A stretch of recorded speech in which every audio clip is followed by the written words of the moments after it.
देखिए बहुत सारे स्टूडेंट मेरे ये कह रहे थे कि व्हाट इज़ इंग्लिश ग्रामर शुरू से थोड़ा सा वीडियो अपलोड कीजिए।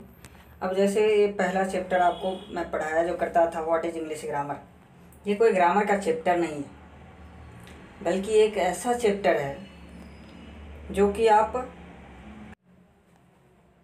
तो हम बात इसमें कर रहे हैं कि व्हाट इज़ इंग्लिश ग्रामर। जो पहले चैप्टर जो शुरू होता है तो हम व्हाट इज़ इंग्लिश ग्रामर से शुरू करते हैं। इसका इंट्रोडक्शन नाम मैंने दिया है व्हाट इज़ इंग्लिश ग्रामर। कोई ग्रामर का चैप्टर नहीं है, बस आप सुनते जाइए कि इसमें क्या सब आता है, फिर आपको बेहतर लगे कि ऐसा अगर होना चाहिए। क्योंकि ग्रामर कोई भी शुरू करता है तो सबसे पहले पार्ट्स ऑफ स्पीच शुरू कर देता है, जो कि मेरे हिसाब से ऐसा नहीं होना चाहिए। बेसिक में क्या आपको सही ज़रूरी है ये इसमें बताया जा रहा है।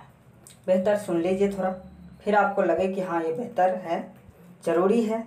अंग्रेज़ी सीखने के क्रम में जो पहला पड़ाव होता है वो what is English grammar. Definition है इसका, the book which gives us a correct knowledge of reading, writing, speaking, understanding English is very well is called English grammar. अब यहाँ पर डेफिनेशन इसका कहता है the book which gives us a correct knowledge of reading, writing, speaking and understanding English is very well is called English grammar. ऐसी किताब जो हमें अंग्रेजी अच्छी तरह पढ़ने, लिखने, बोलने और समझने का सही ज्ञान देता है उसे हम इंग्लिश व्याकरण या अंग्रेजी व्याकरण कहते हैं। Kinds of English grammar, it has 5 kinds. Orthography, पहला, जब भी हम अंग्रेजी शुरू करते हैं तो सबसे पहले हम ऑर्थोग्राफी की बात करते हैं, यानी कि हम सबसे पहले शुरू करते हैं लेटर लिखना, ABCD। एटिमोलॉजी, सिंटैक्स, पंक्चुएशन, पोर्सोडी, ये पांचों का अपना महत्व है, ये ग्रामर का काइंड्स कहलाता है। ऑर्थोग्राफी मतलब होता है वर्ण विचार, जिससे हम अक्षर की जानकारी जानते हैं जिसके अंतर्गत। एटिमोलॉजी मतलब होता है शब्द विचार, जब हम ABCD सीख जाते हैं उसके बाद हम वर्ड मीनिंग याद करते हैं। उसके बाद है सिंटैक्स, जैसे ही आप वर्ड मीनिंग याद कर लेते हैं तो उसके बाद आप छोटा छोटा सेंटेंस बनाना शुरू कर देते हैं, जिसको आप सिंटैक्स कहते हैं, वाक्य विचार। उसके बाद जब सेंटेंस आपका ख़त्म हो जाता है तो पंक्चुएशन, चिन्ह विचार, कोई ना कोई चिन्ह का प्रयोग आप करते हैं। और ये पोर्सोडी जो होता है, जो लिटरेचर में आप पोएम्स पढ़ते होंगे, जो 2 लाइन जो एक ही प्रोनाउंसिएशन से अगर अंत हो तो उसे हम छंद विचार कहते हैं, पोर्सोडी कहते हैं। अब जैसे पहला इसका ऑर्थोग्राफी है, the branch of English grammar which is related to the letter. English grammar की वह शाखा जिसका संबंध वर्ण अक्षरों से हो। वर्ण अक्षर का मतलब समझेंगे लेटर से। यहाँ पर अंग्रेजी ग्रामर की वह शाखा जिसका संबंध वर्ण अक्षरों से, उसे ऑर्थोग्राफी कहते हैं। लेटर का डेफिनेशन यहाँ पर हेडलाइन दिया है मैंने, और इसको लिखा है the smallest units of sound that can not be divided is called letter. अक्षरों की वे छोटी से छोटी इकाई जिन्हें हम बांट नहीं सकते। हाँ, लेटर के बारे में यहाँ पर बताया कि डेफिनेशन में the smallest units of sound that can not be divided is called letter. अक्षरों की वे छोटी से छोटी इकाई जिन्हें हम बांट नहीं सकते उसे लेटर अक्षर कहते हैं। इसमें देखिएगा कि जैसे कहीं सूक्ष्मतम इकाई हैं, छोटी से छोटी इकाई, मतलब बात वही लिखी हुई है। मैं उतना गौर करके नहीं पढ़ रहा क्योंकि मैं रोज़ ये पढ़ाता हूँ, तो इसीलिए जो एक्सप्लेन करने में आ रहा है वो सारा मैं बोलता जा रहा हूँ। वो लाइन नहीं मिलाइएगा कि जो मैं बोल रहा हूँ वही उसमें लिखा रहे, है ना। हाँ, लेकिन होगा उसी से रिलेटेड, क्योंकि मैं बोलने के लिए बहुत सारी बातें बोलता हूँ और उतना लिखाया नहीं जा सकता है, बहुत चीज़ सुनने के लिए है। यहाँ पर है types of letter, it has 3 types. सबसे पहले तो लेटर कितने तरह के होते हैं, तो इट हैज़ यहाँ पर kinds of letter, it has 2 kinds, मतलब कैपिटल लेटर, स्मॉल लेटर, 2 तरह के लेटर होते हैं। यहाँ पर types of letter, it has 3 types. Letter कितने भागों में बांट करके, how many types of letter uses in grammar. Grammar में लेटर को कितने भागों में बांट करके यूज़ किया जाता है, तो इट हैज़ 3 टाइप्स। पहला वॉवेल होता है जिसे स्वर कहते हैं, AEIOU। उसके बाद कंसोनेंट है जिसे हम व्यंजन कहते हैं, जो BCDFGH JK LM PQRST VXZ ये है। उसके बाद तीसरा है सेमी भावेल, ये WRY होता है। यहाँ पर लिखा हुआ है भावेल, कंसोनेंट, सेमी भावेल, इन तीनों के बारे में। यहाँ पर सबसे पहले भावेल, कंसोनेंट, सेमी भावेल के बारे में पहले जानकारी की बात करते हैं, तब हम सेमी भावेल पर चलेंगे। यहाँ पर थोड़ा सा समझ ले हम कि यहाँ कहता है कि किसी भी एडवर्ब से पहले आर्टिकल तब लगता है जब उस एडवर्ब के बाद एडजेक्टिव और नॉन दोनों जरूर आए। अब जैसे यहाँ पर हमें उससे रिलेटेड यहाँ आर्टिकल से एग्जाम्पल लिए हैं कि लेटर को जानने के लिए हमें आर्टिकल का सहारा लेना पड़ता है कि कैसे हम वर्ड को भावेल, कंसोनेंट और सेमी भावेल समझेंगे। तो उसके लिए ये ट्रिक्स काफ़ी है, बाकी इसमें सब लाइन आप पढ़ लेंगे, मैं बता दे रहा हूँ। यहाँ पर जो दिया हुआ है ये भावेल का कंडीशन, कंसोनेंट का कंडीशन, सेमी भावेल का कंडीशन। यहाँ पर ए का प्रयोग दिया हुआ है, एन का प्रयोग दिया हुआ है। उसके बाद इसमें जैसे देखिए AEIOU ये भावेल है। यदि इसका प्रोनाउंसिएशन उच्चारण यदि अ से आह की तरह हो जाए तो उसे स्वर कहते हैं। हिंदी में, इंग्लिश में इसे भावेल कहते हैं और आर्टिकल में इसके पहले एन का प्रयोग किया जाता है। इसके एग्जाम्पल के लिए हम an apple, an elephant, an orange, an umbrella, इससे रिलेटेड पांचों एग्जाम्पल जान सकते हैं। इसी में एक और दूसरा कंडीशन आता है कि यदि भावेल तो EOU भी है। यहाँ पर कहता है यदि EOU से शुरू हो और इसका प्रोनाउंसिएशन य और व की तरह हो जाए, इसमें देखिए य है व है, य और व की तरह हो जाए तो उसे व्यंजन कहेंगे, हिंदी में कंसोनेंट कहेंगे और आर्टिकल में उसके पहले केवल ए का प्रयोग करेंगे। इसमें एग्जाम्पल के लिए A1 day, match, A1 rupee note, इस तरह से जान सकते हैं। यहाँ पर भावेल की बात, यहाँ पर एन का प्रयोग बता रहा है कि यदि ओ का प्रोनाउंसिएशन व की तरह हो और उसका उच्चारण, तो व क्या होता है, कंसोनेंट होता है, व्यंजन। व्यंजन किसको कहते हैं, कंसोनेंट को, और कंसोनेंट से पहले हम आर्टिकल में ए का प्रयोग करते हैं। वही कंडीशन यहाँ यू के साथ भी है कि एन भावेल के पहले लगता है, यू भावेल है, लेकिन प्रोनाउंसिएशन यदि य की तरह हो जाए तो उसे कंसोनेंट कहेंगे, हिंदी में व्यंजन कहेंगे और आर्टिकल में उसके पहले केवल ए का प्रयोग करेंगे। तो ये हमारा ट्रिक्स के रूप में ए एन का प्रयोग याद रख लेना है ताकि हम भावेल और कंसोनेंट वाले वर्ड मीनिंग को पहचान सकें। इसके लिए अब यहाँ पर प्रश्न उठता है कि जो हम अभी बता रहे थे सेमी भावेल की बात, कि भावेल टोटल होता है AEIOU, जिसके बारे में हमने बता दिया कि AEIOU 5 होता है। जब इसका प्रोनाउंसिएशन उच्चारण भावेल की तरह हो तो उसे भावेल स्वर, यानी कि अ से अह तक के बीच में हो तो उसे भावेल स्वर माना जाता है और आर्टिकल में इसके पहले एन का प्रयोग किया जाता है। इसी में EOU यदि उच्चारण में य और व की तरह हो जाए तो उसे कंसोनेंट मानेंगे और आर्टिकल में उसके पहले केवल ए का प्रयोग करेंगे। यहीं पर कंसोनेंट है BCDFG JK PQRST VXZ, ये टोटल 19 होता है। अलग अलग करके मैं इसलिए बता रहा क्योंकि रूल पहले जानना होता है। रूल ही नहीं जानेंगे तो फिर कैसे, मतलब से एक ही बार सीधे 21 कह देने में अच्छा नहीं लगता है। 21 कह देना सीधे तौर पर जानकारी को छोड़ देना है। अब जैसे देखिए BCDFG में, इसमें आपको उसी तरह से जानना है कि जिस तरह से BCDFG JK PQRST VXZ इस सब का प्रोनाउंसिएशन उच्चारण क से क्यों तक के बीच में हो तो उसे कंसोनेंट कहेंगे, हिंदी में व्यंजन कहेंगे, आर्टिकल में उसके पहले केवल ए का प्रयोग करेंगे। इसी का एब्रिविटेशन का कंडीशन आता है। एब्रिविटेशन का कंडीशन इसमें दिया होगा, जैसे इसमें देखिए एब्रिविटेशन का मतलब होता है संक्षिप्त अक्षर। संक्षिप्त अक्षर का मतलब होता है जैसे यहाँ पर SDO MLA NCC दिया हुआ है, ये देखिए, यदि कोई एब्रिविटेशन अर्थात संक्षिप्त अक्षर कंसोनेंट से शुरू हो, यानी कि FHLMNRSX,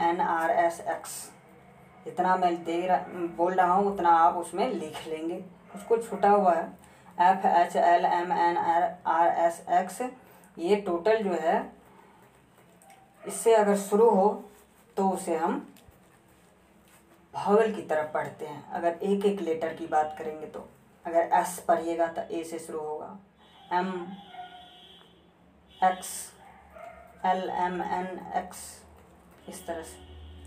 तो यहाँ पर Ram is NMLA, NSDO, NMP, इस सब के पहले हम क्या करेंगे, एब्रिविटेशन में कंसोनेंट से भी शुरू रहेगा तो उसके पहले हम केवल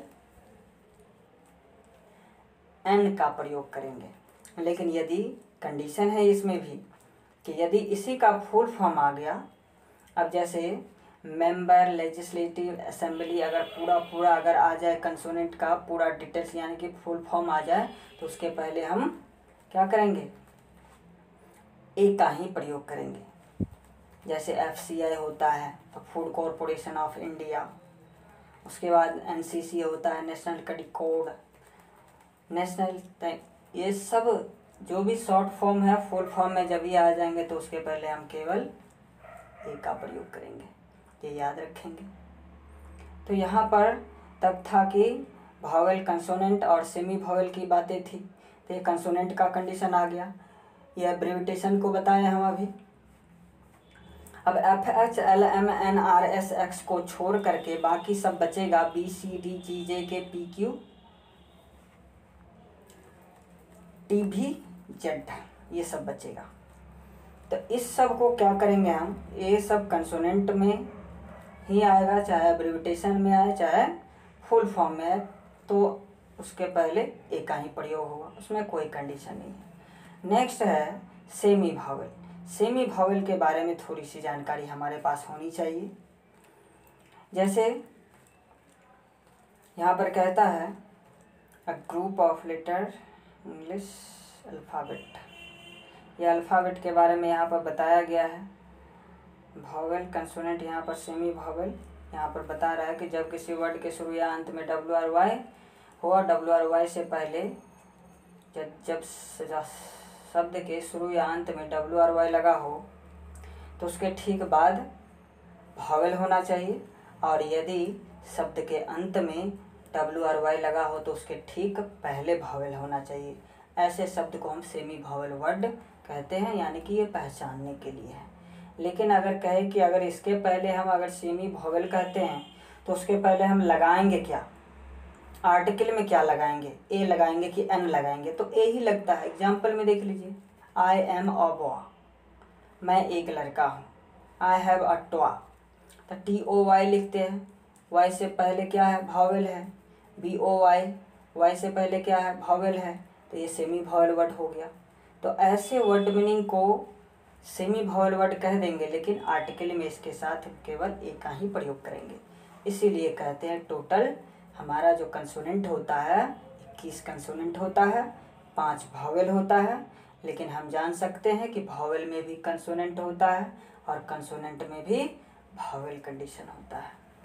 जैसे अगर कोई वर्ड मीनिंग एच से शुरू होता है और भावेल की तरह उच्चारण होता है तो आर्टिकल में उसके पहले एन का प्रयोग करते हैं, जैसे an hour, an honest man, N honourable person, इस तरह से। तो ये सब जानकारी में रखना ज़रूरी है। नेक्स्ट है इससे आगे दूसरा इटिमोलॉजी, शब्द विचार। The branch of English grammar which is related to the word, English grammar की वह शाखा जिसका संबंध शब्दों से। अब लेटर जान गए हम, लेटर लिखना जान गए, तो उसके बाद क्या जानना है, वर्ड मीनिंग। उसके बाद हम वर्ड मीनिंग जानने की कोशिश करते हैं, यानी कि वर्ड मीनिंग लेटर को जोड़ करके याद करने लगते हैं। यहाँ पर है वर्ड का definition, a group of letter that express a meaningful word, अक्षरों का ऐसा समूह जिसका एक मतलब निकले, अक्षरों का ऐसा समूह जिससे एक अर्थ हो, उसे वर्ड कहते हैं। जैसे देखिए वाई जोड़ ओ जोड़ यू, यू का मतलब तुम होता है, लेकिन सोचिए OUY ऐसे लिख दीजिए तो इसका कोई मतलब नहीं निकलेगा। इसीलिए ऐसा क्रम होना चाहिए जिसका एक मतलब निकले। यहीं पर हम एक्स्ट्रा जोड़ देते हैं वर्ड में पार्ट्स ऑफ स्पीच, क्योंकि पार्ट्स ऑफ स्पीच के अंतर्गत हमें सुनने को, देखने को, समझने को, पढ़ने को मिलता है जितने भी तरह का वर्ड मीनिंग होता है सारा। जैसे कि पार्ट्स ऑफ स्पीच का डेफिनेशन होता है, the functions of a sentence is divided into 8 different parts, each of them is called parts of speech. यानी कि वाक्य के आधार पर शब्दों को 8 विभिन्न भागों में बांटा गया है, जिनमें से हर एक को पार्ट्स ऑफ स्पीच कहते हैं। अब जैसे इसमें आप कह सकते हैं कि noun, pronoun, adjective, verb, preposition, conjunction, interjection सब होता है। अब सबसे रिलेटेड मैं इसी का जस्ट दूसरा पार्ट बनाऊंगा। उसमें जितना भी 8 काइंड्स है सबसे रिलेटेड सबका काइंड्स होता है, नाउन का, प्रोनाउन का, एडजेक्टिव का, वर्ब का, जो भी काइंड्स होता है उसके अंतर्गत जो भी मीनिंग आएगा, ताकि आपको कन्फ्यूजन ना हो कि वर्ड मीनिंग को देख करके बहुत ज़्यादा कन्फ्यूजन होता है। मैं इंग्लिश पढ़ाता हूँ तो मैं जानता हूँ किस तरह की प्रॉब्लम आती है। तो सबको प्रॉब्लम होता रहता है कि ये नाउन है कि एडजेक्टिव है, प्रोनाउन है, क्या है। तो इस तरह का एक वीडियो ही मैं जारी कर दूंगा ताकि आप उसमें से लिख सकें। नेक्स्ट इसमें कहता है, इसका अगला पार्ट है वर्ड। वर्ड के बाद सिंटैक्स। अब जैसे वर्ड मीनिंग हम याद कर लेते हैं तो उसके बाद क्या करते हैं, छोटा छोटा सेंटेंस बनाना शुरू करते हैं। तो सेंटेंस बनाना शुरू करते हैं तो इसका सिंटैक्स आ गया। सिंटैक्स मतलब वाक्य विचार। इसका definition, a group of word that express. Syntax का डेफिनेशन होता है, the branch of English grammar which is related to the sentence is called syntax. Sentence, अब सेंटेंस का डेफिनेशन होता है, इसमें सेंटेंस का डेफिनेशन होना चाहिए, है ना। तो सेंटेंस का डेफिनेशन हो जाएगा, अ group of word that express a meaningful sentence is called sentence. शब्दों का ऐसा समूह जिससे एक अर्थपूर्ण वाक्य का बोध हो उसे सेंटेंस कहते हैं। यहाँ पर kinds of sentence, it has 5 kinds, यानी कि इसके कितने भेद होते हैं, 5 भेद होते हैं। असर्टिव सेंटेंस, सकारात्मक वाक्य। इंट्रोगेटिव सेंटेंस, प्रश्नसूचक वाक्य। इंपेरेटिव सेंटेंस, आदेशसूचक वाक्य। ऑपटेटिव सेंटेंस, कामना बोधक वाक्य। और एक्सक्लामेटरी सेंटेंस, विस्मयादि बोधक वाक्य। तो ये 5 काइंड्स होता है सेंटेंस के। पांचों सेंटेंस को हम क्या करेंगे, एक एक करके एक्सप्लेन करेंगे। पहला है हमारा असर्टिव सेंटेंस। जिन शब्दों का, जिसे करें शब्दों का ऐसा समूह जिससे सकारात्मक वाक्य का बोध हो उसे असर्टिव सेंटेंस कहते हैं। अंग्रेजी में हो जाएगा, group of word that express an assertive thought is called assertive sentence. यहाँ असर्टिव सेंटेंस के लिए पहचानने के लिए हमें उसका एक नोट्स यहाँ पर लिखा हुआ है। असर्टिव सेंटेंस हमेशा सब्जेक्ट से शुरू होता है और वाक्य अंत में फुल स्टॉप हमेशा लगा रहता है। ये इसका क्लू है पहचानने का। इसमें देख लीजिए, सब्जेक्ट है प्लस हेल्पिंग वर्ब है, ऑब्जेक्ट है, और लास्ट में जो ऑब्जेक्ट के बाद एक सिंबल जैसा होना चाहिए वो दिख नहीं रहा, जो यहाँ पर फुल स्टॉप होना चाहिए। तो ये फुल स्टॉप यहाँ लगा देंगे ताकि आपको पता चले कि ये फुल स्टॉप यहाँ होगा। नेक्स्ट कहता है काइंड्स ऑफ असर्टिव सेंटेंस। अब असर्टिव सेंटेंस का भी काइंड्स होता है। अब इसमें देखिए, इसमें जितना भी कंटेंट्स है सब जान करके आगे हम यहीं पर डिस्कस करेंगे। जैसे सब्जेक्ट है यहाँ, तो सब्जेक्ट क्या सब आ सकता है। सब्जेक्ट में नाउन आ सकता है, प्रोनाउन आ सकता है। प्रोनाउन में first person, second person, third person. Noun में कोई भी व्यक्ति, स्थान या वस्तु का नाम आ सकता है। उसके बाद हेल्पिंग वर्ब है, आगे चल करके टोटल लिखा हुआ है। हेल्पिंग वर्ब टोटल जितना भी है सब इसमें दिया हुआ है। हेल्पिंग वर्ब टोटल 24 होता है। इसको प्राइमरी, मॉडल, मार्जिनल के अंतर्गत रखा गया है। जैसे do, does, did, is, am, are, was, were, has, have, had, can, could, may, might, shall, should, will, would, must, used, to, ought, to, need, dare. ये टोटल 24 होता है। मेन वर्ब का मतलब होता है मुख्य क्रिया, जो हम अपने दैनिक जीवन में करते हैं उसको मुख्य क्रिया मेन वर्ब कहते हैं। दैनिक जीवन में कार्य का मतलब होता है जैसे पढ़ना, लिखना, खाना, पीना, सोना, जागना, जो भी काम हम करते हैं वो सब हमारा दैनिक जीवन का कार्य है, उसे हम मेन वर्ब कहते हैं। उसके बाद ऑब्जेक्ट है। टेबल ऑफ केस के अंतर्गत इसमें आपको सारा कुछ बताया जाएगा। Nominative case, objective case, possessive adjective, possessive pronoun, सब टेबल ऑफ केस में इसमें बताया जाएगा। क्योंकि सेंटेंस में पढ़ाते समय मैं एक भी पॉइंट नहीं छोड़ता ताकि आपको कोई प्रॉब्लम हो। फिर कहता है कि kinds of assertive sentence. It has two kinds, इसके दो भेद होते हैं। अफर्मेटिव, जिसका मतलब सकारात्मक होता है, सेम इसी के जैसा यानी कि असर्टिव सेंटेंस के ही जैसा इसका भी स्ट्रक्चर होता है। दूसरा है नेगेटिव सेंटेंस, नकारात्मक वाक्य। अफर्मेटिव लिख करके यहाँ पर लिख दिया गया है कि अफर्मेटिव असर्टिव के समान होता है यानी कि सेम एज लाइक। दूसरा है negative sentence, a group of word that express negative thought is called negative sentence. शब्दों का ऐसा समूह जिससे नकारात्मक वाक्य का बोध हो उसे नेगेटिव सेंटेंस कहते हैं। इसमें नेगेटिव कंडीशन में इसमें दिया हुआ है कि निम्न प्रकार के, यहाँ पर के नेगेटिव वर्ड का प्रयोग सभी प्रकार के वाक्यों में किया जा सकता है, यानी कि हर सेंटेंस में नेगेटिव वर्ड आ सकता है। अब जैसे नेगेटिव किसी भी सेंटेंस में एक ही नेगेटिव वर्ड का प्रयोग किया जा सकता है, ये बात आपको इस नेगेटिव वर्ड से जान आ जाएगा कि निम्न प्रकार के नेगेटिव वर्ड का प्रयोग किया जाता है, इससे अधिक नहीं होता, यानी कि टोटल जितना इसमें लिखा हुआ है उतना ही आपका नेगेटिव वर्ड होता है।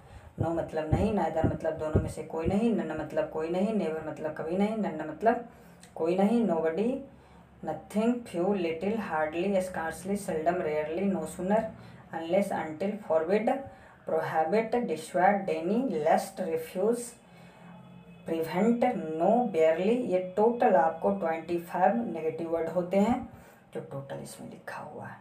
नीचे नोट दिया हुआ है कि यदि मूल वाक्य में इन सभी शब्दों में से कोई लगा हो तो उस वाक्य में, यहाँ पर टैग्स लिखा गया है, एक चैप्टर को मतलब से ट्रैक करके ये बताया गया है कि जैसे क्वेश्चन टैग पढ़ते हैं तो अगर मूल वाक्य में आपको अगर नेगेटिव वर्ड लगा हो तो टैग्स में नोट लगाते हैं, वो वाला यहाँ पर नोट दिया गया है। लेकिन आप ऐसे समझो कि किसी भी सेंटेंस में अगर एक नेगेटिव वर्ड लगा हो तो उस वाक्य में कोई दूसरा नेगेटिव वर्ड का प्रयोग हम नहीं कर सकते, क्योंकि एक वाक्य में एक नेगेटिव वर्ड का प्रयोग होता है, दो का नहीं। नेक्स्ट कहता है इम्पेरेटिव सेंटेंस।